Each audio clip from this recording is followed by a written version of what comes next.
Shalom Bapak Ibu yang terkasih dalam Yesus. Saya Emi, pewarta BPK PKK Surabaya. Saya dari komunitas PD Santo Yusuf Karangpilang. Selamat berjumpa dalam program Tak Kenal Maka Tak Sayang. Kali ini saya akan membawakan tema tentang kuasa doa. Suatu kali ketika retret ada sesi mendoakan orang sakit.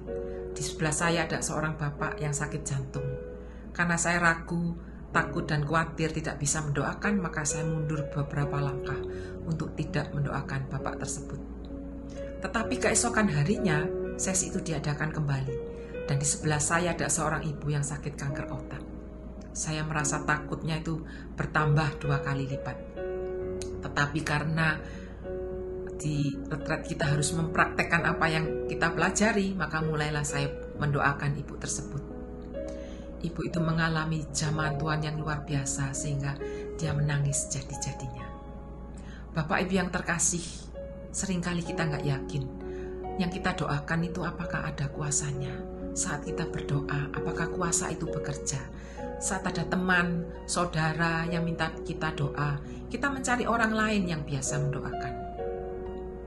Mari saat ini kita mau belajar bagaimana mempunyai doa yang penuh kuasa. Yang pertama adalah mempunyai hati yang penuh kepercayaan.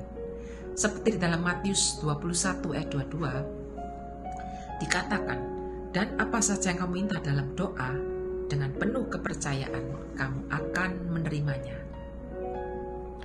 Percaya artinya yakin dan benar bahwa sesuatu itu akan terjadi.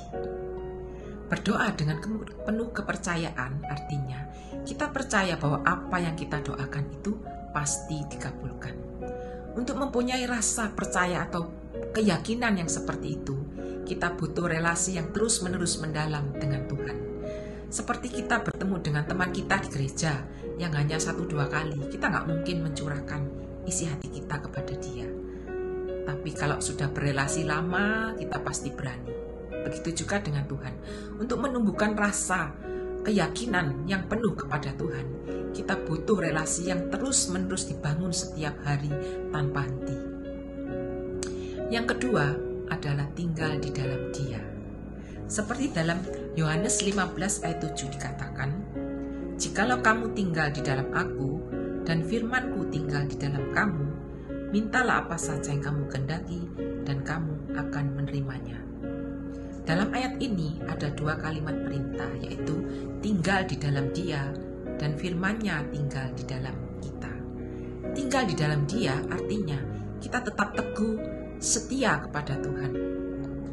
Kita punya pribadi yang mau terus-menerus diperbarui, hidup di dalam pertobatan, berbuah, terus mau mengenal Tuhan dan sampai mau mengerti hati Tuhan. Firman-Nya tinggal di dalam kita, artinya apa yang kita katakan, apa yang kita pikirkan, apa yang kita lakukan itu berdasarkan firman Tuhan, bukan berdasarkan kepada apa kata dunia atau kepada kebenaran kita sendiri. Tinggal di dalam Dia dan firman-Nya tinggal di dalam kita, itu ibaratnya sebuah tanaman yang dialiri dengan air. Air melambangkan Tuhan. Dan air yang mengalir itu artinya Tuhan yang sedang bekerja dalam diri kita. Dan kita ini ibaratnya tanaman. Pada tanaman ada proses yang bernama fotosintesa. Fotosintesa memerlukan air, CO2, sinar matahari, dan klorofil. Supaya proses fotosintesa ini dapat menghasilkan buah pada tanaman tersebut. Demikian juga di dalam hidup kita, selain Tuhan yang bekerja, kita pun juga harus aktif melakukan hal-hal seperti doa, firman, pelayanan, kesaksian, dan komunitas. Kalau kita bisa melakukan semua hal itu yang disebut dengan jari-jari roda kehidupan Kristiani, maka hidup kita akan berbuah.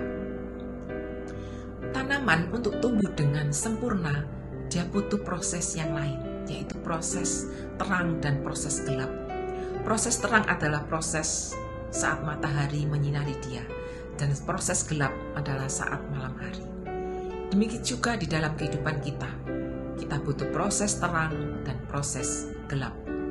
Proses terang adalah ketika mendapatkan mujizat Tuhan, kita mengalami sukacita yang luar biasa. Dan proses gelap adalah ketika kita mengalami masalah.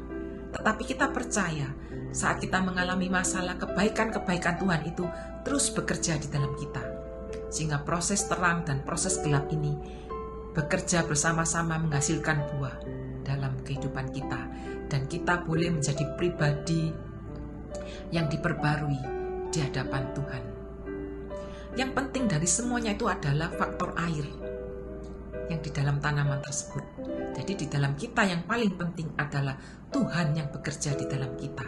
Jadi relasi yang terus-menerus dibangun bersama Tuhan itu adalah sesuatu yang harus kita bangun setiap hari, supaya kita boleh menjadi pribadi yang diubahkan. Bapak Ibu yang terkasih, saya punya pengalaman tentang kuasa doa. Ketika anak pembantu saya sakit, dia sudah dibawa ke dokter, sudah dibawa ke orang pinter, badannya lemes, tidak tahu sakit apa. Suatu hari pembantu saya masuk karena sudah lama gak bekerja, anaknya yang sakit dibawa ke rumah. Di situ Tuhan berkata dalam hati saya supaya mendoakan anak tersebut.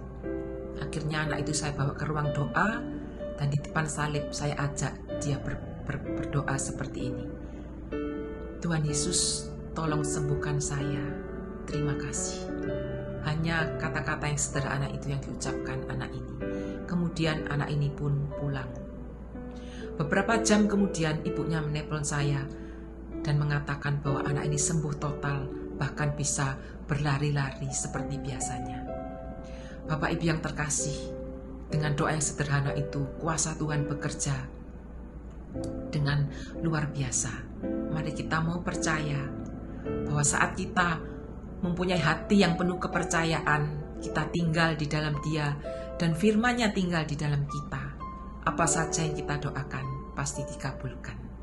Dan yang paling penting kita juga percaya bahwa apa saja yang kita doakan itu dikabulkan kalau sesuai dengan kehendak Tuhan. Tuhan Yesus memberkati.